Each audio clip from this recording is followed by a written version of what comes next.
اور اصل میں حضرت حسین کے قاتل وہ کوفی ہیں، وہ بزدل، وہ منافق جنہوں نے بیعت کر کے بیعت توڑی۔ اس کے بعد واقعہ ہرہ بھی ہوا جو واقعہ کربلا سے بھی بعض اعتبارات سے زیادہ بھیانک اور زیادہ گھناؤنا واقعہ بنو امیہ کی تاریخ ہے، جس کو لوگ جانتے ہی نہیں۔ مدینے کے کچھ لوگوں نے بغاوت کی اور انہوں نے اس کے خلاف فوج بھیجی، اور فوج کو جب مدینہ فتح کر دیا 3 دن کے لیے حلال کر دیا، جو چاہو کرو، یہاں جسے چاہو مارو، جسے چاہو لوٹو، جس کا گھر چاہو برباد کرو، جس عورت کو چاہو ریپ کرو۔ اور یہ مدینہ النبی کے اندر ہوا۔ تو کاٹ کھانے والی ملوکیت کے اندر بہت سے واقعات ہوئے۔ عبداللہ ابن زبیر کھڑے ہوئے، انہوں نے حکومت قائم کی تھی، لیکن یہ کہ وہ تو 6 سال کے لیے کامیاب بھی رہے، ایک حکومت قائم کی، بنو امیہ کے ہاتھ پر بیعت نہیں کی، بالآخر ان کی حکومت بھی ختم ہو گئی۔ پھر حضرت زید کھڑے ہوئے، انہوں نے بغاوت کی، وہ بھی ناکام رہ گئے۔ پھر بنو عباس میں کھڑے ہوئے حضرت نفس زکیہ، حضرت حسن رضی اللہ تعالیٰ عنہ کے اولاد میں سے، وہ بھی ناکام ہو گئے، شہید ہو گئے۔ انہوں نے عوام کو ایسا کھڑا کیا ہے کہ 20,000 سے لے کر 30,000 کے درمیان انسانوں نے جانیں دے دی۔ عورتوں کے جلوس نکلے، شیرخوار بچہ گود میں ہے عورت کے، اور گولی کھا رہی ہے اور مر رہی ہے، گر رہی ہے۔ آپ سوچئے زندگی کتنی عزیز ہوتی ہے، اور شیرخوار بچے کے لیے ماں کی جو زندگی ہے، اس ماں کو اپنی زندگی کتنی عزیز تر ہوگی کہ اپنے لیے نہیں تو اس بچے کے لیے مجھے جینا ہے، لیکن نہیں، گولیاں کھائیں اور گری۔ یہ جذبہ انہی میں ہے۔ واقعہ یہ ہے کہ اہل سنت کے اندر یہ جذبہ نہ ہونے کے برابر ہے۔ یہ میں واشگاف الفاظ میں کہہ رہا ہوں۔ پورے عالم اسلام میں صرف شیعہ ایران ایسا نکلا ہے کہ جس نے بادشاہت کا خاتمہ کیا، باقی سعودی عرب میں بادشاہت بیٹھی ہوئی ہے، ڈٹ کر بیٹھی ہوئی، اربوں ڈالر کا ایک ایک محل بنتا ہے ان بادشاہوں کا، اور سنی سن ہے، سن، کوئی حرکت نہیں۔ فرش التراب يضمني وهو غطاء، کہ وہ ایک شخص کا کارنامہ، وہ یہودی فتنہ گر، وہ روح مصدق کا بروز ہر قبا ہونے کو ہے اس کے جنوں سے تار تار۔ اسی طرح وہ عبداللہ ابن سبا یہودی فتنہ گر۔ آج اہل تشیع میں سے بعض حضرات کہتے ہیں کہ یہ عبداللہ ابن سبا یہ تو افسانوی شخصیت ہے، اس کی حقیقت کوئی تھی ہی نہیں، حالانکہ ان کی اپنی کتاب میں رجال کشی کے اندر اس کا ذکر موجود ہے، اور یہ بھی موجود ہے کہ حضرت علی رضی اللہ تعالیٰ عنہ نے اپنے عہد خلافت میں اسے زندہ جلوایا ہے۔ اس کی وجہ کیا تھی؟ یہ آیا مدینے کے اندر اسلام کا لبادہ اوڑھ کر، اس نے چند عقیدوں کی اشاعت شروع کی۔ سب سے پہلے حضرت علی تو خدا ہیں، گاڈ انکارنیٹ، اوتار کا تصور، جیسے ہندوؤں میں ہے رام چندر جی خدا کا اوتار، اور عیسائیت میں بھی پہلے گاڈ انکارنیٹ کا تصور تھا کہ حضرت مسیح خدا کا اوتار ہے، انکارنیشن آف گاڈ۔ تو اس نے کہا کہ حضرت علی تو خدا کا اوتار ہے، خدا ہے۔ نمبر 2، اس نے کہا کہ ہر نبی کا ایک وصی ہوتا ہے جس کے حق میں وہ وصیت کرتا ہے، تو حضور صلی اللہ علیہ وسلم کے وصی حضرت علی ہیں، لہذا خلیفہ تو اول روز سے حضرت علی ہیں، حضرت ابو بکر، حضرت عمر، حضرت عثمان، یہ تو غاصب ہیں، اور حضرت عثمان کی خلافت تھی اس وقت تو خاص طور پر۔ پھر اس نے جو قبائلی عصبیت تھی اسے بھڑکایا۔ پرانی جو عصبیت چل رہی تھی قریش کے اندر، وہ 2 گھرانے ایک دوسرے کے مد مقابل تھے۔ دیکھیے، ایک ہوتا ہے قبیلہ، ایک ہوتا ہے گھرانہ۔ ہمارے پنجاب میں ایک قبیلہ ہے وٹو قبیلہ، اس کے گھرانے بہت سے، مانے کے، لالے کے، فجے کے، شامت کے، یعنی کوئی لالا تھا ان میں سے بڑا، ان کے بیٹے ہو گئے لالے کے، ان کی اولاد، خاندان یہ کہلاتے ہیں۔ قبیلہ ایک، یہ وٹو قبیلہ۔ تو قبیلہ تھا قریش، اس میں گھرانے بہت تھے، بنو ہاشم، بنو امیہ، بنو تیم، بنو عدی، یہ بہت سے گھرانے تھے۔ تو چوٹی کے 2 گھرانے جو تھے وہ بنو ہاشم اور بنو امیہ، ان کے درمیان چپقلش تھی، مقابلہ، مسابقت، اور یہ مسابقت فی الخیر بھی ہوتی تھی۔ اگر انہوں نے غریبوں کو کھانے کھلائے ہیں تو ہم ان سے بڑھ کر کھلائیں گے، اگر وہ حاجیوں کی خدمت کرتے ہیں تو ہم ان سے بڑھ کر کریں گے۔ تو ان کے اندر یہ مسابقت فی الخیر بھی تھی، لیکن چپقلش تھی کہ کوئی ہم سے آگے نہ نکل جائے، وہ سمجھتا تھا وہ آگے نہ نکل جائے۔ اس شخص نے اس پرانی عصبیت کو تازہ کیا کہ حضور تو بنو ہاشم میں سے تھے، لہذا خلافت حق ہے بنو ہاشم کا، یہ غاصب ہے۔ اس سے پہلے دو خلفاء جو تھے وہ نہ بنو ہاشم سے تھے نہ بنو امیہ سے تھے۔ حضرت ابوبکر بنو تیم میں سے تھے، چھوٹا قبیلہ تھا۔ حضرت عمر بنی عدی میں سے تھے، وہ بھی چھوٹا قبیلہ تھا۔ یہ حضرت عثمان پہلے خلیفہ جو بنو امیہ میں سے تھے، جن کی پرانی چپکلش بنو ہاشم سے تھی۔ اب اس کو موقع مل گیا کہ پرانی قبائلی عصبیت کو بھڑکائے۔ یہ ہے اصل میں اس فتنے کا پس منظر عبداللہ ابن سبا نے جو آ کر پھیلایا ہے، اور اس کی تفصیل میں اس وقت میں نہیں جا سکتا، کیسے یہ فتنہ پروان چڑھا، کیا انہوں نے اسٹریٹجی اختیار کی کہ یہ کیا کرتے تھے، گروہ بنا کر بھیجتے تھے لوگوں کو، کوفے میں جاؤ تو وہاں پر دمشق کے گورنر کے خلاف اور مصر کے گورنر کے خلاف الزامات لگاؤ، اس نے یہ کیا، وہ غبن کر گیا، وہ یہ کر گیا، وہ خیانت کر رہا ہے، وہ رشتہ داروں کو پال رہا ہے، اور عثمان کے خلاف بھی تقریریں کرو رضی اللہ تعالیٰ عنہ۔ دمشق میں جاؤ تو کوفے کے گورنر کے خلاف، کیونکہ دمشق کے گورنر کے خلاف بات کرو گے تو لوگوں کو معلوم ہوگا کہ یہ جھوٹ بول رہے ہیں، لیکن یہ کہ وہاں تو تم بات کرو کوفے کے گورنر کے خلاف اور مصر کے گورنر کے خلاف اور حضرت عثمان کے خلاف۔ مصر میں جاؤ تو بات کرو کوفے کے اور شام کے گورنر کے خلاف اور حضرت عثمان کے خلاف۔ یہ انہوں نے ایسا اٹھایا، اور اس زمانے میں آپ کو معلوم ہے ذرائع رسل و رسائل تھے نہیں، نہ اس فتنے کی پتہ چل سکا جب تک کہ وہ فتنہ جو ہے پوری طرح برگو بار لا کر تراور درخت نہیں بن گیا۔ اس کے نتیجے میں حضرت عثمان رضی اللہ تعالیٰ عنہ شہید ہوئے، اور خلیفہ پھر حضرت علی رضی اللہ تعالیٰ عنہ کو انہی سبائیوں نے، جنہوں نے گھیراؤ کیا تھا، جنہوں نے حضرت عثمان کو شہید کیا ہے، یہی حضرت علی رضی اللہ تعالیٰ عنہ کے ارد گرد ہو گئے۔ اور حضرت علی رضی اللہ تعالیٰ عنہ بھی نہیں چاہتے تھے خلافت کی بیعت لینا، لیکن آخر کیا کرتے؟ کیا وہ امت کو بغیر خلیفہ کے چھوڑ دیتے؟ حضرت زبیر سے کہا گیا، انہوں نے نہیں مانا، رد کر دی بات۔ حضرت طلحہ سے کہا گیا، انہوں نے نہیں مانا۔ حضرت علی سے کہا گیا، اب عشرہ مبشرہ میں سے یہی تو تھے نا، لہذا انہوں نے تسلیم کر لیا، خلافت ہو گئی۔ لیکن اس کے بعد جو خانہ جنگی ہوئی ہے، اس خانہ جنگی کے نتیجے میں نوٹ کر لیجئے کہ 1,00,000 کے قریب مسلمان ایک دوسرے کی تلواروں اور نیزوں اور برچھیوں اور تیروں سے ختم ہو گئے، ہلاک ہو گئے۔ یہ ہماری تاریخ کا تاریک ترین باب ہے۔ 5 سال، 4.5 سال حضرت علی کی خلافت کے، اور 6 مہینے حضرت حسن کی خلافت کے رضی اللہ تعالیٰ عنہ۔ اس سے کیا ہوا کہ ایک طرف تو اسلام کی جو توسیع ہو رہی تھی، تھمتا نہ تھا کسی سے سیل رواں ہمارا، وہ سیلاب رک گیا، انٹرنل سیبوٹاج ہو گئی نا، اب تو اندر ہی آپس ہی میں اگر دست و گریبان ہو گئے تو باہر اب کیا توسیع کرتے ہیں، وہ توسیع کا عمل رک گیا۔ اور یوں سمجھیے کہ جیسے ٹرک اگر کبھی چل رہا ہو، بھرا ہوا ہو، لوڈڈ، اور وہ چڑھائی چڑھ رہا ہو، تو اگر کہیں موشن ٹوٹ جائے، ٹرک کو رکنا پڑے، تو ڈرائیور کے جان پر بن جاتی، اس لیے کہ اس کو دوبارہ سٹارٹ کرنا، اور جبکہ وہ چڑھائی پر ہے، انکلائن پر ہے، آسان کام نہیں ہوتا، خطرہ ہوتا ہے وہ پیچھے جو ہے وہ نہ جائے۔ اور پہاڑی علاقوں میں آپ کو معلوم ہے ذرا پیچھے چلے جانے کا مطلب جو ہے بہت خطرناک جو ہے نتیجہ نکل سکتا ہے۔ بہرحال حضرت علی رضی اللہ تعالیٰ عنہ نے اپنے خلافت میں ایک کام یہ کیا، اب اس کی کیا مصلحتیں تھیں یہ تو انہی کے علم میں ہوگا، ہم قیاس کر سکتے ہیں، میں اس میں نہیں جانا چاہتا۔ ابھی تک خلافت کا مرکز تھا مدینہ منورہ، حضرت ابوبکر، حضرت عمر، حضرت عثمان، وہیں جہاں حضور صلی اللہ علیہ وسلم رہے تھے اور جہاں پر کہ حضور مدفون تھے۔ لیکن حضرت علی نے اپنا مرکز جو ہے وہ کوفہ بنا دیا۔ اچھا، اس کی ایک ظاہری وجہ یہ سمجھ میں آتی ہے کہ اسلام کا جو پھیلاؤ ہو گیا تھا، وہ سلطنت اتنی وسیع ہو گئی تھی کہ مدینہ منورہ بہت جنوب میں اور بڑے صحرا کو عبور کر کے جانا ہوتا تھا۔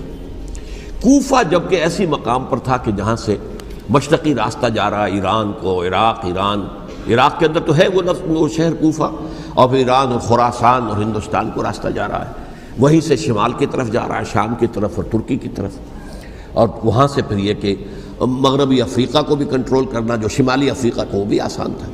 بہرحال حضرت علی نے کوفہ کو اپنا مرکز بنایا، اور نتیجہ یہ ہوا کہ سبائیوں کا بھی مرکز وہی بن گیا، چونکہ انہوں نے اپنے آپ کو گردا گرد رکھا حضرت علی کے رضی اللہ تعالیٰ عنہ۔ اب ظاہر بات ہے کسی پرٹیکولر پرسن کے خلاف تو کوئی مقدمہ موجود تھا نہیں، بلکہ جب جنگ جمل ہو رہی تھی، ابھی جنگ نہیں ہوئی تھی، حضرت عائشہ، حضرت طلحہ، حضرت زبیر وہ لے کر آئے تھے ایک لشکر اس مطالبے کے لیے کہ حضرت عثمان کے قاتلوں کو سزا دی جائے، قصاص لیا جائے۔ حضرت علی رضی اللہ تعالیٰ عنہ سے گفت و شنید ہو رہی تھی، حضرت علی جو ہے اس پر آمادہ ہو گئے کہ ٹھیک ہے، میں جو بھی قاتلین عثمان ہیں ان کو گرفتار کر کے سزا دوں گا۔ عین اسی وقت کوفے کی مسجد کے اندر جو ہے 10,000 کا مجمع کھڑا ہو گیا، ہم سب قاتل عثمان ہیں، لو ہم سے بدلہ کہاں سے لوگے؟ اور انہوں نے کیا کیا، جاتے ہی جنگ چھیڑ دی۔ اور جب چھڑ جائے تو یا مرو یا مارو، اس کے علاوہ تو کوئی چارہ کار ہوتا ہی نہیں۔ ایک رات میں 10,000 مسلمان شہید ہوئے، جن میں 2 عشرہ مبشرہ میں سے حضرت زبیر اور حضرت طلحہ رضی اللہ تعالیٰ عنہ۔ تو یہ صورت تھی، سبائیوں نے گھیراؤ کیا حضرت علی کا رضی اللہ تعالیٰ۔ حضرت معاویہ دعوے دار نہیں تھے خلافت کے، قطعاً نہیں، ان کا صرف ایک دعویٰ تھا، اور وہ یہ تھا کہ عثمان کے قاتلوں کو گرفتار کرو، یا خود سزا دو یا ہمارے حوالے کرو، ہم اس سے قصاص لیں گے۔ اس لیے کہ قبیلہ بنو امیہ کا تھا اور حضرت امیر معاویہ بنو امیہ میں سے، تو ایک خاندانی طور پر جو ہے ہم قصاص لیں گے ان سے جنہوں نے قتل کیا ہے حضرت عثمان کو۔ لیکن یہاں ظاہر بات ہے کہ حضرت علی رضی اللہ تعالیٰ عنہ کی طرف سے مطالبہ یہ ہوتا تھا، تم پہلے میری بیعت کرو، میرے ہاتھ مضبوط کرو تاکہ میں ان کے خلاف کوئی اقدام کر سکوں۔ لیکن انہیں یہ اندازہ تھا کہ اگر میں نے بیعت کی تو ظاہر بات ہے کہ حضرت علی تک پہنچنے سے پہلے مجھے گردن اڑا دیں گے یہ لوگ، اس لیے کہ سبائی جو ہے وہ آپ کو گھیرے ہوئے۔ بہرحال ایک عجیب الجھاؤ، ایک ڈائلیما تھا جس کی وجہ سے یہ جنگ چلتی رہی، اور حضرت علی رضی اللہ تعالیٰ عنہ کو انہی کے شیعان علی ہی کے اندر سے وہ جماعت علیحدہ ہوئی تھی جس کو ہم خوارج کے نام سے جانتے ہیں، اور ایک خارجی ملجم ابن ملجم ہی نے حضرت علی کو شہید کیا رضی اللہ تعالیٰ عنہ۔ پھر حضرت حسن رضی اللہ تعالیٰ عنہ، اب دیکھیے کس قدر صحیح بات تھی جو حضرت علی رضی اللہ تعالیٰ عنہ نے فرمائی جب ان سے کہا گیا کہ کیا ہم آپ کے بیٹے حسن کے ہاتھ پر بیعت کر لیں رضی اللہ تعالیٰ عنہ۔ فرمایا نہ میں تمہیں اس کا حکم دیتا ہوں نہ میں اس سے روکتا ہوں، یہ تمہارا معاملہ ہے، امرہم شورا بینہم، تم اپنے باہمی مشورے سے جو فیصلہ کرو گے ٹھیک ہے، میں نہ حکم دیتا ہوں نہ روکتا ہوں۔ اس کا کیا مطلب ہے؟ باپ کے بعد بیٹے کی خلافت ہرگز حرام نہیں ہے، ورنہ کہتے کیسے ہو سکتا ہے میرا بیٹا؟ نہیں، یہ نہیں کہا آپ نے۔ حضرت عمر سے بھی کہا گیا تھا کہ اپنے بیٹے کو نامزد کر دیں، عبداللہ ابن عمر کو، تو انہوں نے جواب میں کیا کہا؟ اسے تو طلاق دینی بھی نہیں آتی۔ انہوں نے اپنی کسی زوجہ کو طلاق دی تھی اور اس میں جو صحیح ترین طریقہ ہے وہ اختیار نہیں کیا تھا، انہیں طلاق دینے تک نہیں آتی تو میں اسے خلیفہ بنا دوں۔ یہ نہیں کہا تھا کہ باپ کے بعد بیٹا خلیفہ نہیں ہو سکتا، یہ تو نہیں تھا، کہیں حرام نہیں ہے، نہ کتاب و سنت میں، نہ کوئی حدیث ہے، نہ کہیں قرآن مجید میں۔ تو حضرت علی نے بھی فرمایا رضی اللہ تعالیٰ، نہ میں روکتا ہوں نہ حکم دیتا ہوں، یہ تمہارا اپنا معاملہ ہے۔ بہرحال حضرت حسن رضی اللہ تعالیٰ عنہ نے حضرت امیر معاویہ سے صلح کر لی، خلافت ان کے سپرد کر دی۔ دیکھیے میں حضرت ابوبکر، حضرت عمر، حضرت عثمان، حضرت علی کے ساتھ حضرت حسن کے دور خلافت کو بھی خلافت راشدہ میں سے سمجھتا ہوں، اور تبھی 30 سال پورے ہوتے ہیں اس حدیث کے مطابق کہ حضور نے فرمایا خلافت 30 برس رہے گی پھر ملوکیت آ جائے گی۔ تو حضرت حسن کا بہت بڑا کارنامہ یہ ہے کہ اس خانہ جنگی کا دروازہ بند کر دیا، اور یہ پیشن گوئی تھی حضور کی صلی اللہ علیہ وسلم حضرت حسن کو، جب بچے تھے حضور کے انتقال سے پہلے، میرا یہ بیٹا مسلمانوں کے 2 گروہوں میں صلح کرائے گا، یہ حضور کی پیشن گوئی تھی، اور وہ پیشن گوئی حضرت حسن کے علم میں بھی ہوگی یقیناً۔ بہرحال انہوں نے صلح کی حضرت امیر معاویہ کے ساتھ رضی اللہ تعالیٰ عنہ، خلافت ان کے حوالے کر دی، اور کچھ شرائط تھیں طے ہو گئی، اللہ خیر صلی اللہ۔ حضور کی تو یہ پیشن گوئی جو ہے صحیح ثابت ہوئی کہ میرا یہ بیٹا مسلمانوں کے 2 بڑے گروہوں کے درمیان صلح کرا دے گا، اور سبائیوں نے انہیں تانے دیے، یا عار المومنین، اے مومنوں کے لیے موجب عار، موجب شرم، تم نے بزدلی دکھائی ہے، تم نے امیر معاویہ کو خلیفہ تسلیم کر لیا، تم نے بزدلی دکھائی، معاذ اللہ ثم معاذ اللہ ثم معاذ اللہ۔ اب میں کچھ باتیں حضرت امیر معاویہ کے بارے میں کہنا چاہتا ہوں، اس لیے کہ وہاں اس میں نے حضرت معاویہ کے بارے میں یہ تو بہت شدت کے ساتھ کہا تھا، اور میں اب بھی اس پر قائم ہوں اور پوری طریقے سے قائم ہوں۔ میرا مستقل موقف یہی ہے کہ حضرت معاویہ رضی اللہ تعالیٰ عنہ کے دور خلافت کو ہم خلافت راشدہ میں شامل نہیں سمجھتے، اہل سنت میں سے کوئی بھی نہیں سمجھتا۔ لیکن اس کے ساتھ میں نے حضرت امیر معاویہ کے کچھ مناقب بھی بیان کیے تھے تاکہ پلڑا جو ہے ترازو کا اس کے دونوں پلڑے سامنے آ جائیں۔ لیکن یہ کہ وہ حصہ میرے اس بیان کا نکال دیا گیا، ختم کر دیا گیا۔ یہ میں نہیں جانتا کہ اس میں کیا مصلحت دیکھی گئی ہے۔ اس میں تو کسی کے لیے کوئی معاملہ ایسا نہیں تھا کسی کے جذبات کو جو ہے وہ ٹھیس پہنچانے والا، کیونکہ میں نے کہا وہ خلیفہ راشد نہیں تھے، صاف میں نے کہا، بلکہ وہ دور ملوکیت کا آغاز ان سے ہو گیا ہے۔ بلکہ جب ایک صاحب نے یہ کہا کہ کربلا کے بعد سے دور ملوکیت آ رہی تھی، تو میں نے کہا نہیں جناب، دور ملوکیت تو 20 سال پہلے پوری ہو چکی تھی، شروع ہو چکی تھی۔ حضرت امیر معاویہ کے بھی 20 سال جو ہے وہ دور ملوکیت میں شمار ہوتے ہیں۔ انہیں کسرى العرب بھی کہا گیا، عرب کے کسریٰ، جو شہنشاہ ایران کا خطاب تھا، حضرت معاویہ رضی اللہ تعالیٰ عنہ کو کسرى العرب کہا گیا، عرب کا کسریٰ یہ۔ لیکن دوسری طرف یہ ہے کہ وہ صحابی رسول ہیں رضی اللہ تعالیٰ، حضور کے برادر نسبتی بھی ہیں، حضور کے سالے ہیں، ان کی ہمشیرہ ام حبیبہ حضور کی زوجہ محترمہ ہیں، ام المومنین ہیں ام حبیبہ رضی اللہ تعالیٰ عنہ۔ پھر کس قدر معتمد علیہ تھے حضور کے کہ کاتبان وحی میں شامل تھے، وحی کی کتابت کرنے والے چند لوگ تھے جنہیں کہ حضور کہتے تھے کہ اب یہ آیت لکھ لو، ان میں سے ایک امیر معاویہ بھی رضی اللہ تعالیٰ۔ تو بڑے توازن کی ضرورت ہے۔ دیکھیے صحابہ کرام کا جہاں تک تعلق ہے، اہل سنت کا موقف یہ ہے کہ صحابہ کلہم عدول، صحابہ سب کے سب نیک نیت ہیں، اور ان کی روایت جو ہے قبول کی جائے گی، رد نہیں کی جائے گی، ان پر کوئی جرح و تعدیل نہیں ہوگی، اس لیے کہ ان کا تزکیہ محمد الرسول اللہ صلی اللہ علیہ وسلم نے کیا تھا۔ لہٰذا یہ تو ہو سکتا ہے کہ کسی صحابی سے کوئی خطا ہو جائے، لیکن وہ خطا اجتہادی ہوگی، نیت کی خطا نہیں ہوگی، نیت کی غلطی نہیں ہوگی۔ اگر کسی صحابی کی نیت پر حملہ کیا جائے تو یہ اصل میں طعن ہے، حملہ ہے حضور پر کہ وہ تربیت دے نہیں سکے اپنے ساتھیوں کو، معاذ اللہ ثم معاذ اللہ ثم معاذ اللہ، وہ تزکیہ کر ہی نہیں سکے۔ 3 جگہ جو قرآن میں آیا ہے یتلو علیہم آیاتہ ویزکیہم، تو کیا تزکیہ کیا؟ اگر ان کے قریب ترین ساتھی جو تھے، اگر ان کے اندر بھی بدنیتی تھی اور دنیا کی طلب تھی اور دنیا کے اندر اقتدار حاصل کرنے کا جذبہ تھا، تو پھر کیا تزکیہ کیا؟ معاذ اللہ ثم معاذ اللہ۔ لہذا صحابہ سب کے سب عدول ہیں، اور ان سے اختلاف ممکن ہے، لیکن ان کی نیت پر حملہ نہیں ہو سکتا۔ تو حضرت امیر معاویہ کی شخصیت ایک چیز ہے، آپ کا دور خلافت دوسری چیز ہے۔ شخصیت کے اعتبار سے صحابی رسول ہیں، برادر نسبتی ہیں حضور کے صلی اللہ علیہ وسلم، اور پھر یہ کہ اس قدر معتمد علیہ ہے صحابہ میں سے کہ وہ کاتبان وحی، یہ عام آدمی کے کرنے کا کام نہیں تھا جو وحی کی کتابت کرے، اللہ کے کلام کی۔ البتہ یہ ہے کہ جیسا کہ میں نے عرض کیا، ان کا دور خلافت راشدہ نہیں ہے، وہ ملوکیت کا دور ہے۔ یہ میں نے جیسا کہ عرض کیا، میں نے ایک صاحب نے جب یہ کہا کہ ملوکیت شروع ہو رہی تھی، میں نے کہا شروع نہیں ہو رہی تھی، ملوکیت تو 20 سال پہلے شروع ہو چکی تھی۔ اسی طریقے سے ایک صاحب نے کہا تھا کہ اسلام کو قائم کرنے کے لیے حضرت حسین میدان میں آئے، میں نے کہا یہ بھی غلط ہے، اسلام تو 60 سال پہلے قائم ہو چکا تھا، نبی اکرم صلی اللہ علیہ وسلم کے دست مبارک سے اسلام قائم ہو گیا، جاء الحق وزهق الباطل ان الباطل کان زہوقا، پھر 30 برس تک وہ کامل شکل کے اندر قائم رہا۔ تو اسلام جو ہے وہ جو ہے در حقیقت اب قائم کرنے والی بات نہیں تھی، البتہ اس کے اندر زوال شروع ہو گیا تھا، اس زوال کے عمل کو روکنے کے لیے حضرت حسین میدان میں آئے۔ یہ ایک چیز کو صحیح تاریخی پرسپیکٹو میں رکھنا، تو جس طرح سے دین کو قائم کرنے کے لیے دیکھیے قائم تو کیا محمد رسول اللہ صلی اللہ علیہ وسلم والذین معہ رضی اللہ تعالیٰ عنہ، انہوں نے کیا تھا۔ ہاں اب جو ہے وہ اپنی اس شاندار حیثیت سے نیچے گرنے لگا تھا، وہ میں بعد میں عرض کروں گا کہ میں نے اسے کیا عرض کیا تھا کہ یہ اس زوال کو روکنے کے لیے کسی طریقے سے یہ اپنی اصل حقیقت میں قائم رہے، یہ حضرت حسین رضی اللہ تعالیٰ عنہ کے سعی تھے۔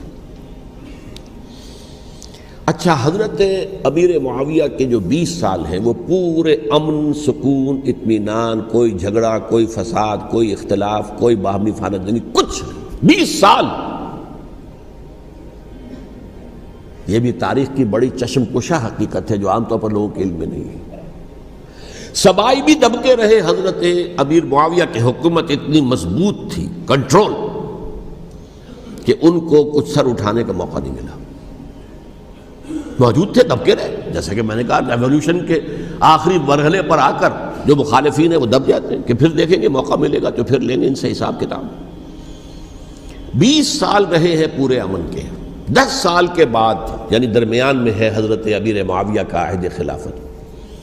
ایک صحابی جو کہ بزرگ صحابہ میں سے ہیں، مغیرہ ابن شعبہ رضی اللہ تعالی عنہ، وہ آتے ہیں اور وہ کہتے ہیں کہ دیکھیے امیر المومنین، کتنی بڑی خانہ جنگی رہی تھی مسلمانوں کی آپس میں، اور اب بھی اگر آپ کسی کو نامزد کیے بغیر چھوڑ گئے امت کو تو پھر خانہ جنگی ہو جائے۔ 1 لاکھ اس وقت جو ہے وہ ہلاک ہوئے تھے، نہ معلوم اب کتنے ہلاک۔ لہٰذا آپ اپنی زندگی ہی میں نامزد کر دیجئے کسی کو خلیفہ، ولی عہد بنا دیجئے۔ حضرت امیر معاویہ نے ابتداءً جو ہے انکار کیا نہیں، لیکن ان کے دلائل ایسے تھے وزنی، اور میں سمجھتا ہوں کہ وہ بات صحیح تھی جو مغیرہ ابن شعبہ نے کہی، اس لیے کہ اب صحابہ کرام میں سے جو کبار صحابہ تھے وہ تو سب دنیا سے رخصت ہو چکے تھے۔ اب تو یا صغار صحابہ رہ گئے تھے جو حضور کے زمانے میں بچے تھے، حضرت حسن، حضرت حسین، عبداللہ ابن زبیر، یہ بچے ہی تھے نا، یا تو وہ تھے، اور یا بالکل نو مسلم تھے، اور نو مسلموں میں بڑی تعداد وہ تھی جو ایرانیوں کی تھی، شامیوں کی تھی، ادھر کی تھی، تو ان کو تو ظاہر بات ہے کہ تربیت نبوی سے کیا خلافت راشدہ سے بھی اکثر و بیشتر کو کوئی حصہ ملا ہی نہیں۔ تو اس صورت میں اب وہ اعلیٰ ترین معیار پر حکومت کے نظام کو قائم کرنا ممکن نہیں ہے۔ کوئی قبائلی عصبیت جب تک حکومت کی پشت پر نہیں ہوگی، حکومت مستحکم نہیں ہوگی۔ یہ گویا کہ ایک جس کو کہتے ہیں کہ حقیقت بینی، واقعیت پسندی، ایک آئیڈیلزم ہے اور ایک ریئلزم ہے کہ آپ فیکٹس آن دی گراؤنڈ کو غور کریں، سوچیں اس کے اوپر اور پھر کوئی فیصلہ کریں۔ اس اعتبار سے پھر حضرت امیر معاویہ نے بات مان لی اور بیعت لے لی لوگوں سے حضرت یزید کے لیے کہ یہ خلیفہ ہوں گے میرے بعد، اس کو ولی عہدی کہتے ہیں۔ اچھا، اس وقت 5 افراد ایسے تھے کہ جنہوں نے اس سے اختلاف کیا، یہ بات بہت اہم ہے۔ میرا کتابچہ ہے سانحہ کربلا، اس کے کچھ نسخے آج یہاں ہوں گے، آپ لوگ پڑھیے اسے غور سے اور پھیلائیے تاکہ حقیقت سامنے آئے۔ 5 افراد کون تھے جو ہونے چاہیے؟ ابو بکر فوت ہو گئے، ان کے بیٹے عبد الرحمن ابن ابی بکر۔ عمر فوت ہو گئے، ان کے بیٹے عبداللہ ابن عمر۔ عباس فوت ہو گئے، ان کے بیٹے عبداللہ ابن عباس۔ زبیر فوت ہو گئے، ان کے بیٹے عبداللہ ابن زبیر۔ اور حضرت حسن جو ہے ان کا انتقال ہو چکا تھا، حضرت علی کے بیٹے حضرت حسین رضی اللہ تعالی عنہ مجمعین۔ حضرت حسن کے بارے میں ایک فریق کا کہنا یہ ہے کہ انہیں زہر دے کر ہلاک کیا گیا، اہل تشیع کا قول یہ ہے، جبکہ اہل سنت کہتے ہیں کہ نہیں، وہ اپنی جو بھی طبی موت تھی اس سے ان کے وفات۔ لیکن میں اس میں نہیں جانا چاہتا، اس لیے کہ یہ مائکرو ہسٹری جو ہے نا، وہ تو ایک ایک واقعے کے لیے ادھر کی روایات کیا، ادھر کی کیا ہیں، ان کے پاس کیا دلائل، ان کے پاس یہ تو کسی ریسرچ اسکالر کا موضوع ہے، میرا موضوع نہیں ہے۔ لیکن بہرحال یہ 5 حضرات تھے جنہوں نے ولی عہدی کی بیعت نہیں کی، لیکن حضرت معاویہ اتنے حلیم الطبع انسان تھے، انہوں نے جبر نہیں کیا، کوئی تشدد نہیں کیا۔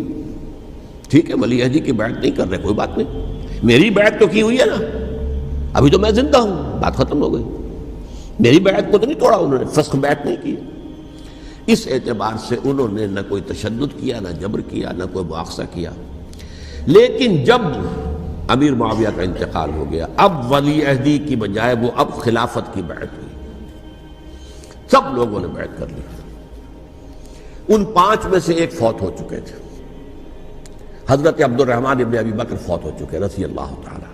4 تھے، ان 4 میں ایک اختلاف ہوا۔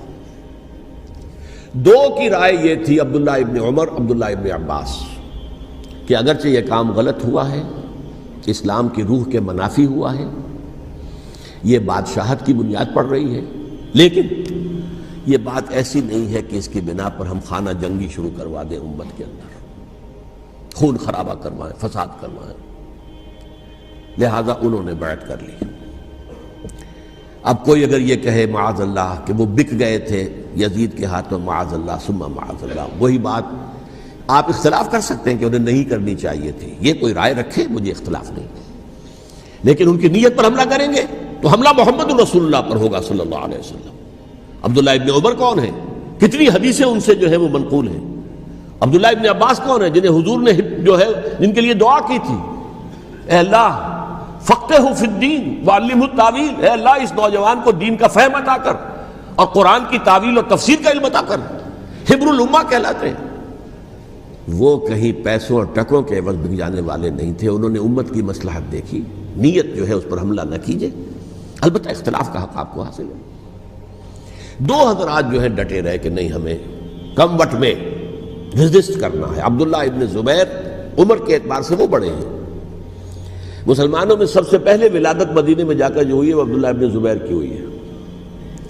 ہجرت کر کے جب مہاجرین وہاں پہنچے، کچھ عرصے تک کسی کے ہاں کوئی اولاد نہیں ہوئی، تو لوگوں نے تانے دینے شروع کر دیے کہ معلوم ہوتا ہے کہ یہاں آ کر یہ مکے کے رہنے والے جو ہیں کمزور ہو گئے ہیں، ان کے ہاں اولاد ہی نہیں ہو رہی۔ پھر عبداللہ ابن زبیر کی ولادت ہوئی ہے، یہ حضرت ابو بکر کے نواسے ہیں، حضور کی زوجہ محترمہ حضرت عائشہ کی بہن حضرت دیکھیے ابھی نام نکل گیا ہے جی، حضرت اسماء رضی اللہ تعالی عنہا عنہما، یہ ان کے صاحبزادے ہیں، حضرت زبیر کے بیٹے۔ ان کا فیصلہ ہوا کہ ہمیں ریزسٹ کرنا ہے کم وقت میں، ایٹ اینی کاسٹ۔ حضرت حسین ابن علی رضی اللہ تعالی عنہما کا بھی فیصلہ ہوا کہ ہمیں ریزسٹ کرنا ہے کم وقت میں۔ البتہ ان میں بھی ایک اختلاف ہو گیا، یعنی یہ دو تو جڑے رہے، ان دو میں اختلاف ہو گیا۔ عبداللہ ابن زبیر کا کہنا یہ تھا کہ ہمیں حجاز میں رہنا چاہیے، یہ سرزمین ہے جس میں نبوت کی برکات سب سے زیادہ ہیں، یہاں ہم مضبوط قلعے کے اندر ہیں، ہمیں یہاں سے جو ہے ریزسٹ کرنا چاہیے اور ختم کرنا چاہیے اس نظام کے اندر جو خرابی آ گئی ہے اس کو۔ حضرت حسین رضی اللہ تعالیٰ عنہ کے پاس خطوط کا تانتا بنا ہوا تھا، کوفے سے لوگ خط لکھ رہے تھے، آئیے آئیے آئیے، ہم آپ کے ہاتھ پر بیعت کریں گے، ہم آپ کے ہاتھ پر بیعت کریں گے، ہم آپ کے ہاتھ پر بیعت کریں گے۔ یہی وہ کوفہ جو حضرت علی کا دارالخلافہ رہا تھا اور جو پھر سبائیت کا گڑھ بن گیا تھا۔ چنانچہ حضرت حسین نے حضرت مسلم بن عقیل کو بھیجا وہاں پر کہ میرے نمائندے کی حیثیت سے جا کر وہاں پر بیعت لو۔ 10-12 ہزار افراد نے بیعت کر لی، لیکن اس کے بعد یزید کی طرف سے گورنر بنا کے بھیجا گیا ابن زیاد کو۔ ابن زیاد نے آ کر جو تشدد کیا اور سختی کی تو سب کے سب بیعت توڑ کر اور سب منحرف ہو گئے۔ مخلصین تو وہ تھے نہیں، الکوفی لایوفی، کوفی جو ہے وہ تو کوئی وعدہ وفا کرنے والا ہوتا ہی نہیں، بیعت توڑ دی۔ فمن نقص فانما ينقص على نفسه، بیعت کے بعد بیعت توڑ دینا بہت بڑا گناہ ہے، توڑ دی۔ ادھر اطلاع مل گئی حضرت حسین کو، چل چکے تھے، وہ راستے میں تھے کہ وہاں تو مسلم بن عقیل شہید ہو گئے اور سب لوگوں نے بیعت توڑ دی۔ اب واپس جانا چاہتے تھے، لیکن مسلم بن عقیل کے بیٹے جو ہے اڑ گئے۔ یہ عرب کی اپنی ایک جو ہے پرانی ان کی حمیت اور ان کا قبائلی نظام کہ اب ہم اپنے والد کے خون کا قصاص لیے بغیر نہیں جائیں گے۔ حضرت حسین رضی اللہ تعالیٰ عنہ کی مروت اور شرافت، یہ میرا ساتھ دینے کے لیے آئے تھے، اب میں ان کا ساتھ نہ دوں تو یہ تو شرافت اور مروت کے خلاف ہے۔ کہا اچھا چلو چلتے۔ وہاں جا کر بھی عین اپنے میدان کے اندر بھی حضرت حسین رضی اللہ تعالیٰ عنہ نے 3 چیزیں پیش کی ان کوفیوں کے لشکر کے خلاف۔ سب سے بڑا لشکر کے اندر سب سے بڑے تو کوفی تھے جنہوں نے بیعتیں کی ہوئی تھی حضرت حسین کے ساتھ۔ دیکھو مجھے جانے دو واپس حجاز کی طرف، یا مجھے سرحدوں پر بھیج دو تاکہ میں کافروں کے ساتھ جنگ کرتے ہوئے اپنی جان دے دوں، یا مجھے یزید کے پاس جانے دو، میں اپنا معاملہ اس سے طے کر لوں۔ لیکن کوفیوں کو یہ گوارا نہیں تھا۔ اگر یہ یزید کے پاس پہنچ گئے تو ہمارا کچا چٹھا بیان کر دیں گے کہ مجھے تو ان لوگوں نے ورغلا کر بلایا تھا۔ اس لیے کہ دیکھیے حضرت امیر معاویہ کے 20 سالوں کے دوران میں بتا چکا ہوں، ان کی حکومت اتنی مستحکم تھی کہ اس کے خلاف کوئی فتنہ اٹھانا ممکن نہیں تھا۔ اب چونکہ ایک چینج اوور ہوا تھا، اور چینج اوور میں آپ کو معلوم ہوتا ہے کہ ایک جس کو کہتے ہیں every thing is in the melting پاٹ، ابھی تو یہ درمیان کے اندر معاملہ ہے، تو انہیں موقع ملا، سر اٹھایا حضرت حسین رضی اللہ تعالیٰ عنہ کو، جو خطوط لکھے جس کے کہ تھیلے کے تھیلے اور بوریوں کی بوریاں بھری ہوئی حضرت حسین کے ساتھ تھی، وہ کہا کہ آئیے ہم آپ سے بیعت کریں گے۔ انہوں نے نہیں مانا، اور اصل میں حضرت حسین کے قاتل وہ کوفی ہیں، وہ بزدل، وہ منافق، جنہوں نے بیعت کر کے بیعت توڑی، اور اب وہ آ گئے کہ اگر یہ حسین رضی اللہ تعالیٰ عنہ بچ کر کہیں یزید کے پاس پہنچ گئے تو پھر ہمارا کچا چٹھا جو ہے وہ سامنے آ جائے گا اور ہماری پھر شامت آ جائے گی، لہذا انہوں نے قتل کیا حضرت حسین کو رضی اللہ تعالیٰ عنہ۔ ایک بات جو علامہ ڈاکٹر قلب صادق نے فرمائی، اور میرے علم میں یہ بات پہلے نہیں تھی، وہ یہ کہ حضرت حسین کے قتل کا فتویٰ ایک بہت بڑے مفتی نے دیا تھا۔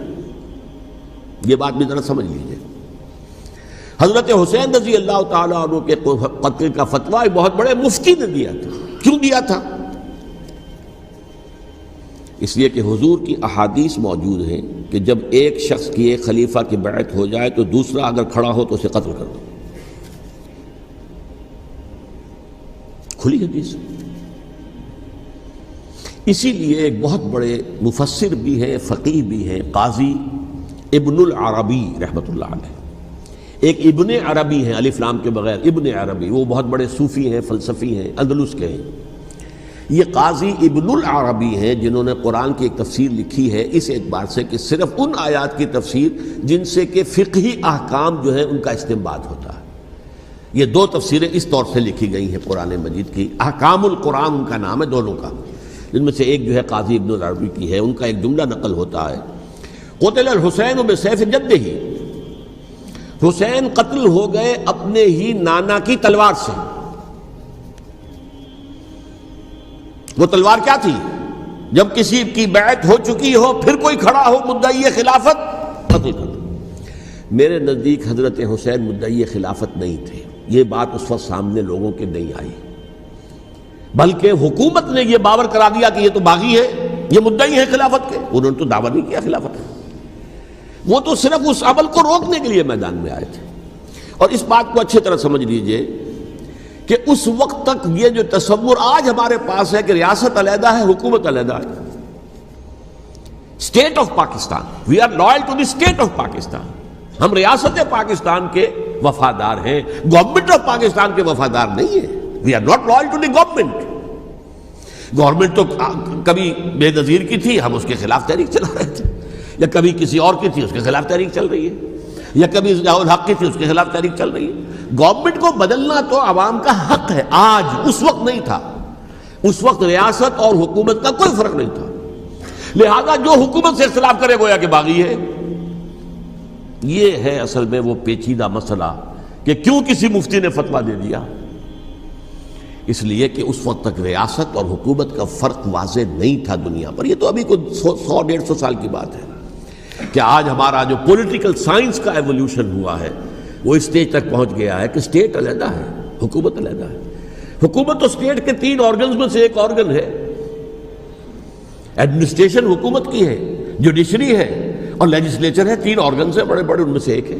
تو حکومت کو بدلنا تو عوام کا حق ہے، چاہے وہ ووٹ کے ذریعے بدلیں، چاہے ایجیٹیشن، اگر پرامن ایجیٹیشن ہے اس سے حکومت کو بدلنے کا حق حاصل ہے دستوری طور پر ہر اعتبار سے۔ اس وقت یہ نہیں تھا، لہذا صورتحال یہ بن گئی کہ حکومت وقت نے باور کرا دیا مسلمانوں کو، ورنہ سوچئے نواسہ رسول کو قتل کرنا کوئی آسان کام تھا؟ آخر سب کلمہ گو تھے کہ نہیں تھے؟ کلمہ گو تو تھے نا، اور حضور سے عقیدت اور محبت میں کمی، لیکن یہ کہ فتویٰ اگر ایک بہت بڑے مفتی کا، جو کہ حضرت علامہ ڈاکٹر قلب صادق صاحب نے فرمایا، مجھے اس مفتی کا نام بھی معلوم نہیں، کہ ایک مفتی ہی کا فتویٰ تھا وہ، جس کے بنا پر اب ان لوگوں نے حضرت حسین کو قتل کیا، اور یہی وجہ ہے کہ انہوں نے پھر خیموں کو بھی آگ لگا دی۔ وائی؟ حالانکہ دیکھیے اگر دشمنی کا انتقام ہوتا تو حضرت علی بن حسین جو بیمار تھے، جو بعد میں زین العابدین رحمۃ اللہ علیہ کے نام سے پھر یہ اہل تشیع کے چوتھے امام معصوم ہیں، حضرت علی، حضرت حسن، حضرت حسین، اور پھر حضرت علی بن حسین زین العابدین رحمۃ اللہ علیہ، کیا ان کو بھی قتل کر دیتے؟ حضرت حسین کی نسل ہی ختم ہو جاتی، لیکن نہیں کیا۔ آگ کیوں لگائی؟ آگ اس لیے لگائی کہ وہ جو ڈاکومنٹری پروف ہے ہماری غداری کا یزید کے خلاف حضرت حسین کو جو ہم نے دعوت دی، وہ جو ڈاکومنٹری پروف خطوط کی شکل میں موجود ہے وہ ختم ہو جائے، ڈسٹرائے ہو جائے۔ اس کے لیے انہوں نے خیموں میں آگ لگائی۔ بہرحال یہ ہے تاریخی پس منظر، یہ اسی سبائی فتنے کا تسلسل ہے جس نے سب سے پہلے حضرت عثمان کی جان لی رضی اللہ تعالیٰ عنہ، 5 سال تک مسلمانوں میں خانہ جنگی رکھی، حضرت علی کو پھر شہید کیا، اور اس کے بعد جو ہے 20 سال حضرت امیر معاویہ کے تو سر نہیں اٹھا سکے، لیکن پھر جب ایک چینج اوور ہو رہا تھا تو اس وقت انہوں نے موقع غنیمت سمجھا کہ اب کھڑے ہو جاؤ اور اب دوبارہ ایک فتنہ جو ہے اس کو امت کے اندر پیدا کر دو۔ اچھا، اس معاملے میں ایک بات جو میں نے وہاں کہی کہ ہمارے ہاں شاعرانہ جو مبالغہ آمیزی ہے، یہ میری گفتگو کا حصہ انہوں نے حذف کر دیا ہے، اور میں نے ایک سنی شاعر بہت بڑے عالم جن کے حوالے سے آج بھی میری تقریر ہوگی خالق جناح ہال میں، مولانا محمد علی جوہر کے ایک شعر کے حوالے سے کہا کہ قتل حسین اصل میں مرگ یزید ہے، اسلام زندہ ہوتا ہے ہر کربلا کے بعد۔ میں نے کہا بالکل محمل شعر ہے، اسلام مرا ہی نہیں تھا، زندہ ہونے کا کیا سوال؟ اور اگر کسی درجے میں مزمحل یا زخمی ہوا تھا تو وہ تو رہا، کربلا کے بعد بھی رہا، یزید کی حکومت بھی رہی، بنو امیہ کی حکومت بھی چلی، کوئی تبدیلی تو نہیں آئی۔ یہ کیا کہہ رہے ہیں اسلام زندہ ہوتا ہے کربلا کے بعد؟ میں نے کہا اسلام مرا نہیں تھا۔ جیسے میں نے یہ کہا کہ ملوکیت جو ہے وہ اب شروع نہیں ہوئی، ملوکیت تو 20 برس پہلے شروع ہو چکی تھی حضرت امیر معاویہ کی، لیکن ظاہر بات ہے کہ حضرت حسن نے، حضرت حسین نے اس کو قبول کیا، اور حضرت حسین نے تو پھر 10 سال تک ولی عہدی جو تھی چاہے بیعت نہیں کی لیکن اس کے خلاف میدان میں آ کر چیلنج تو نہیں کیا۔ اس اعتبار سے یہ معاملہ جو ہے اسلام زندہ ہوتا ہے کربلا کے بعد، یہ بے تکی بات ہے۔ ہاں، حضرت شاہ اسماعیل شہید رحمۃ اللہ علیہ کی اگر میں تشبیہ کو، تمثیل کو سامنے رکھوں تو اسلام کی عمارت 6 منزلہ ہے، 6ٹھی منزل ٹاپ کی وہ گر گئی، 5 منزلیں انٹیکٹ تھیں، اسلام مرا نہیں تھا۔ عدالت میں شریعت کے مطابق فیصلے ہو رہے تھے، قاضی تھے، مفتی تھے، شریعت نافذ تھی، اسلام کہاں مرا تھا؟ جبکہ خود کہہ رہے ہیں علامہ کلب صادق کے ایک مفتی کے فتوے سے حضرت حسین کو قتل کیا گیا۔ اب وہ مفتی کی رائے، اس کی بدنیتی ہو، جو بھی ہو، وہ جانے، اللہ جانے، لیکن عام مسلمان کیا کریں؟ اس پہلو سے اسلام مرا نہیں تھا۔ ہاں، ایک منزل گر گئی تھی، وہ گری رہی، 1000 برس تک گری رہی، یہاں تک کہ آ کر مغربی امپیریلزم نے اس کے گرایا، ملوکیت کا معاملہ ختم کیا، اور وہ جبرین ملوکیت دوسری آ گئی، ورنہ وہی بادشاہی چلی ہے۔ بلکہ دور بنو امیہ میں وہ بادشاہی پوری طرح اس نے بالوں پر نہیں نکالے تھے، اصل بالوں پر تو اس نے نکالے ہیں دور بنو عباس میں آ کر، اور پھر سلاطین جو ہے ترک، جو ترک خلفاء ہے، ان کا بھی بادشاہت تھی، اور کیا تھا، وہ خلافت تو نہیں تھی۔ تو یہ تو اسلام میں جو بھی نقص واقع ہو گیا تھا، کبھی واقع ہو گئی تھی، وہ جو کی تو برقرار رہی، اس کو بھی تسلیم کیا۔ میں اللہ کا شکر ادا کر کے کہتا ہوں کہ دونوں حضرات، دونوں شیعہ دانشور اور بڑی اعلیٰ سطح کے جو شیعہ عالم تھے، انہوں نے اس بات کو تسلیم کیا اور میری اس بات کو چیلنج نہیں کیا۔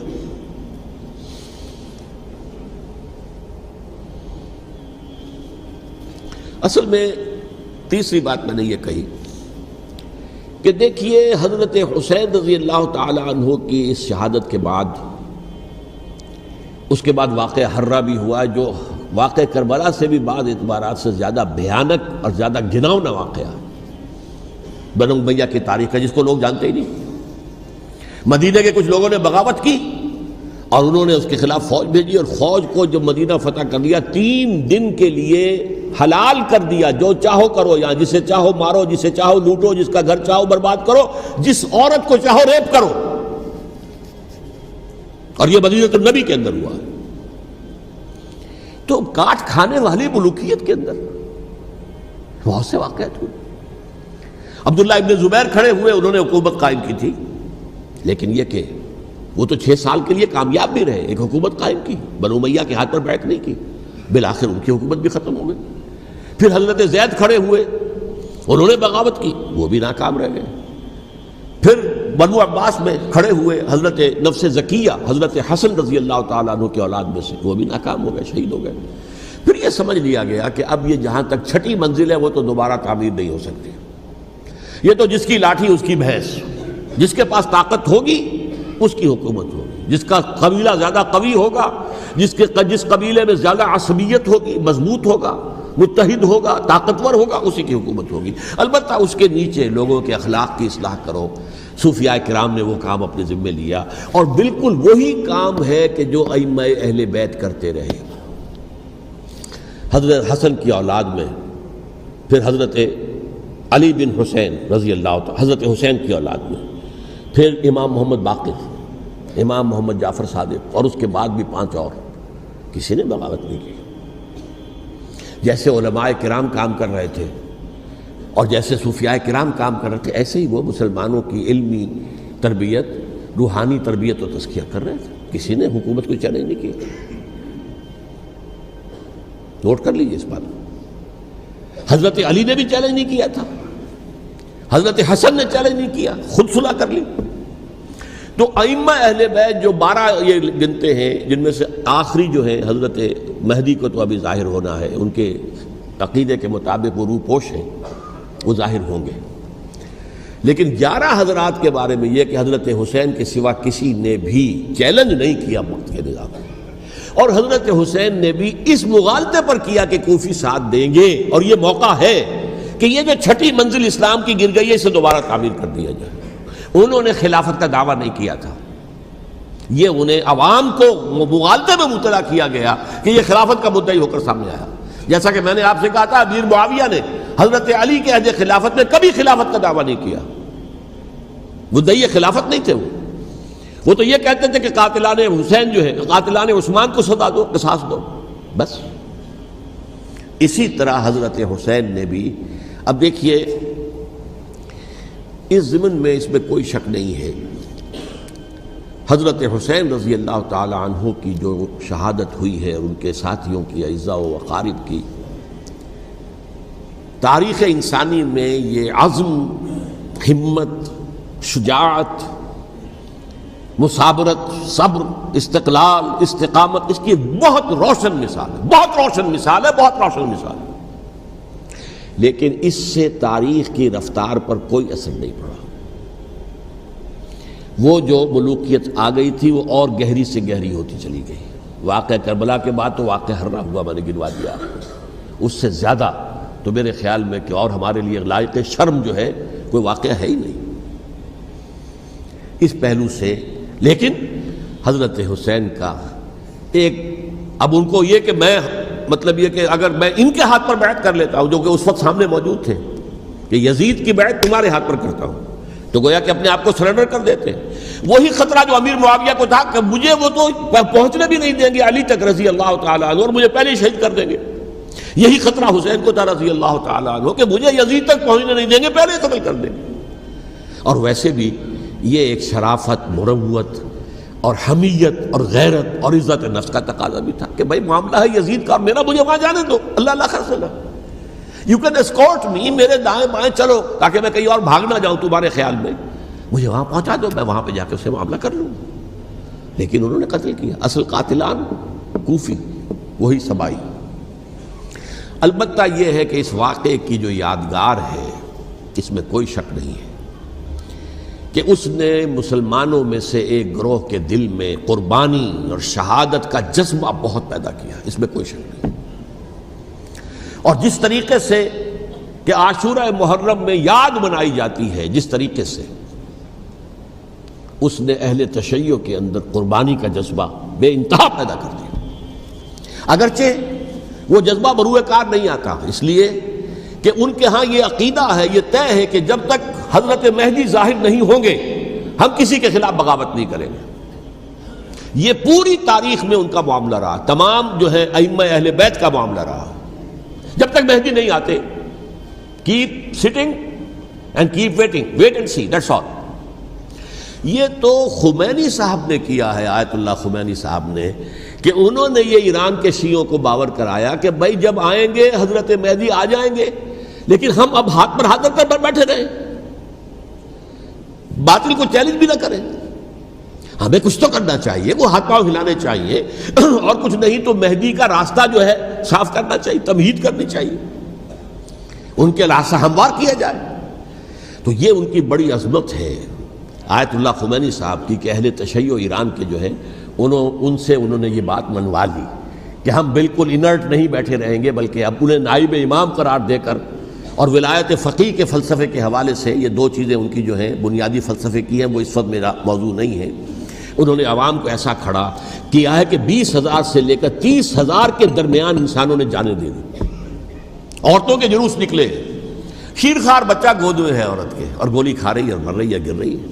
آپ سوچئے زندگی کتنی عزیز ہوتی ہے، اور شیرخوار بچے کے لیے ماں کی جو زندگی ہے، اس ماں کو اپنی زندگی کتنی عزیز تر ہوگی کہ اپنے لیے نہیں تو اس بچے کے لیے مجھے جینا ہے، لیکن نہیں، گولیاں کھائیں اور گری۔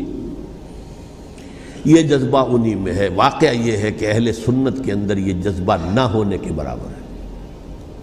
یہ میں واشگاف الفاظ میں کہہ رہا ہوں۔ پورے عالم اسلام میں صرف شیعہ ایران ایسا نکلا ہے کہ جس نے بادشاہت کا خاتمہ کیا، باقی سعودی عرب میں بادشاہت بیٹھی ہوئی ہے، ڈٹ کر بیٹھی ہوئی، اربوں ڈالر کا ایک ایک محل بنتا ہے ان بادشاہوں کا، اور سنی سن ہے، سن، کوئی حرکت نہیں۔ وہ تو اب جو حرکت ہو رہی ہے وہ اینٹی امریکن حرکت ہے جو ہو رہی ہے، وہ در حقیقت وہ مسئلہ بالکل دوسرا ہے جو اس وقت ہو رہا ہے، لیکن یہ کہ عالم اسلام میں کوئی تحریک ایسے نہیں اٹھی۔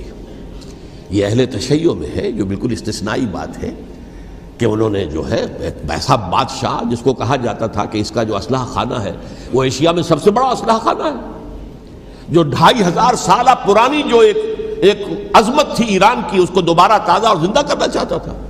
2500 سالہ برسی اس نے منائی تھی، اس کے لیے ایک شہر آباد کیا تھا کہ خسرو یا سائرس یا ذوالقرنین قرآن مجید کی اصطلاح میں اس کی یادگار بنائی تھی، اور وہ سوچ رہا تھا کہ وہی عظمت دوبارہ ایران کی ہوگی جو کہ خسرو کے زمانے میں تھی، جس کا قرآن مجید میں سورہ کہف کے اندر ذکر ہے، مشرقی فتوحات، مغربی فتوحات، شمالی فتوحات۔ تو وہ بادشاہ ہے، اس کو بھاگنا پڑا وہاں قربانی کی وجہ سے۔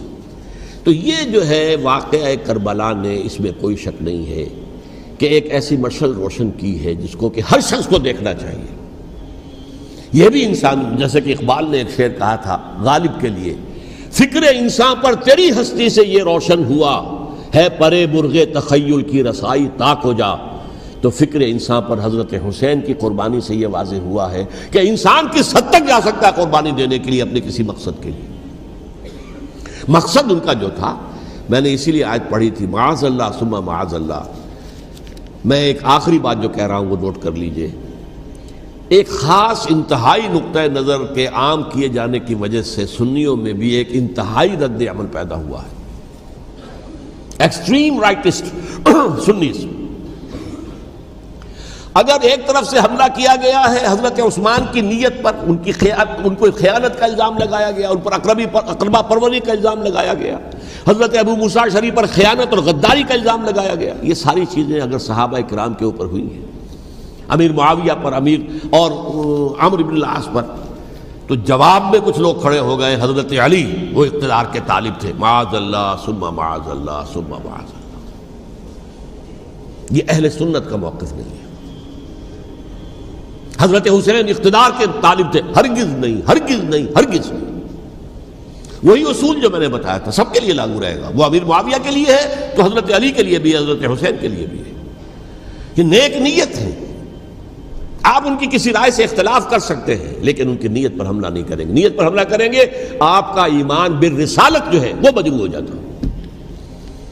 یہ رسول کے ساتھ بھی ہے، رسول نے ان کا تزکیہ کیا، یتلو علیہم آیاتہ ویزکیہم، اس کا سارا عمل محمد کا کیا ہوا ہے صلی اللہ علیہ وسلم۔ تو صحابی کے معاملے میں یہ ہمارے ہاں ان کو اہل سنت جو ہیں جو معتدل مزاج کے، اور اکثریت ان کی، یہ تو چند لوگ ہیں، ذرا قلم چلا لیتے ہیں تو ان کی بہت سی کچھ چھوٹی چھوٹی کتابیں بھی شائع ہو گئی ہیں بہت، لیکن انہیں اہل سنت نے قرار دیا ناسبی یا خارجی۔ جیسے خوارج نے کہا تھا حضرت علی بھی کافر ہے اور حضرت امیر معاویہ بھی کافر ہے، حضرت عمرو بن العاص بھی کافر ہے، معاذ اللہ ثم معاذ اللہ۔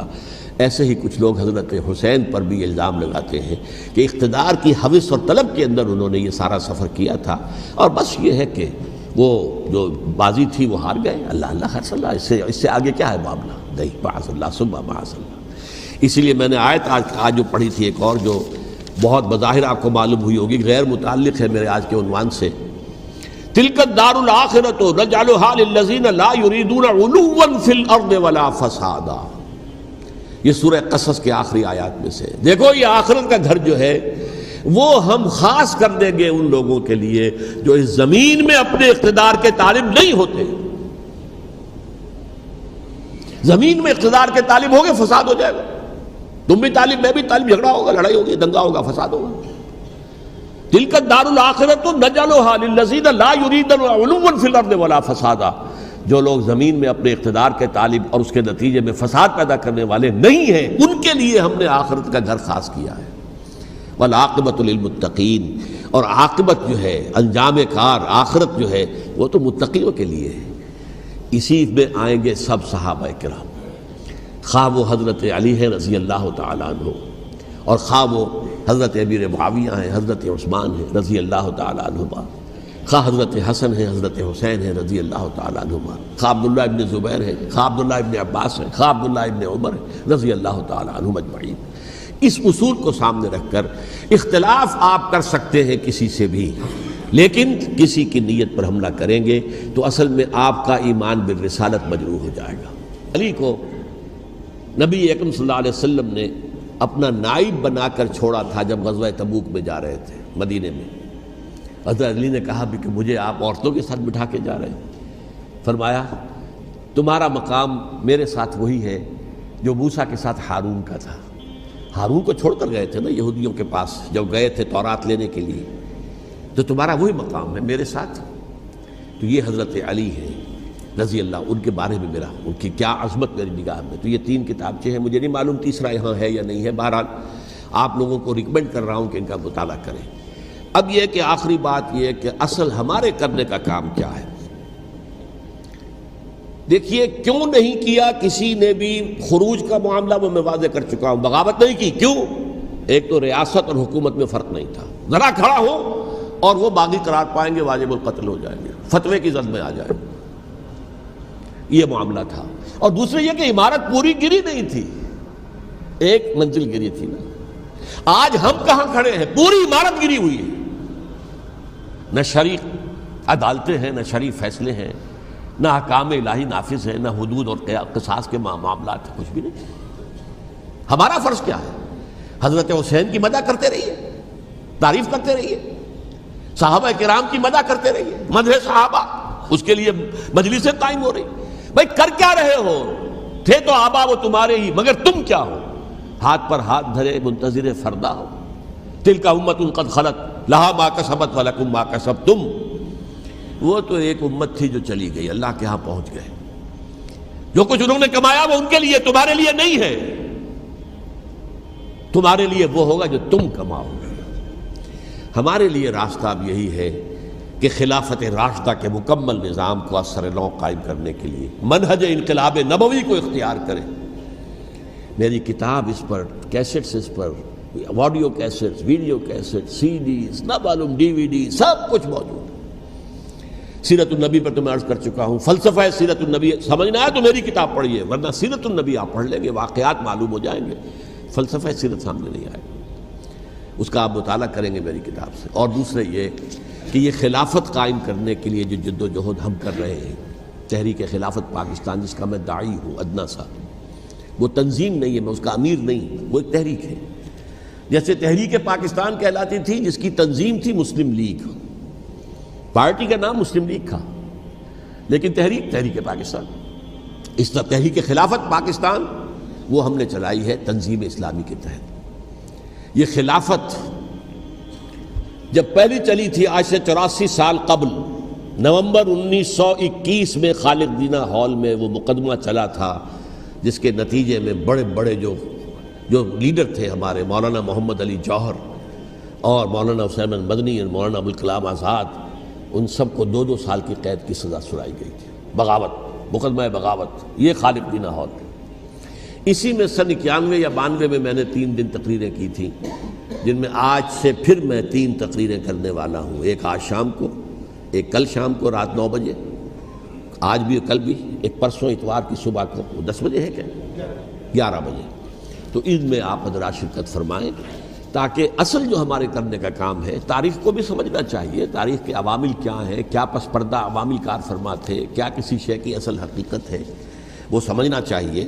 لیکن یہ ہے کہ اس اعتبار سے میں نے جب یہ لفظ استعمال کیا تھا اس مذاکرے میں لپ سروس، کہ یہ ہم صرف لپ سروس کرتے رہیں، مدح کے بیان کرتے رہیں، منقبت بیان کرتے رہیں، حضور کی نعتیں کہتے رہیں، تو اس سے تو بات نہیں بنے گی جب تک کہ وہ فرض منصبی شہادت علی الناس کا جو ہمارے ذمے ہے بحیثیت امت محمد صلی اللہ علیہ وسلم اس کو ادا نہ کریں۔ مجھے خوشی ہے کہ اس کی بھی تائید دونوں حضرات نے کی، ہاں یہ لپ سروس کا معاملہ ہے۔ اللہ تعالی حضرت حسین کے نقش قدم پر چلتے ہوئے، بلکہ اصل میں تو ہمارے لیے اسوہ رسول ہے محمد صلی اللہ علیہ وسلم کا، اس پر چلتے ہوئے ہم پاکستان میں اسلام کا نظام خلافت قائم کرنے کی جد و جہد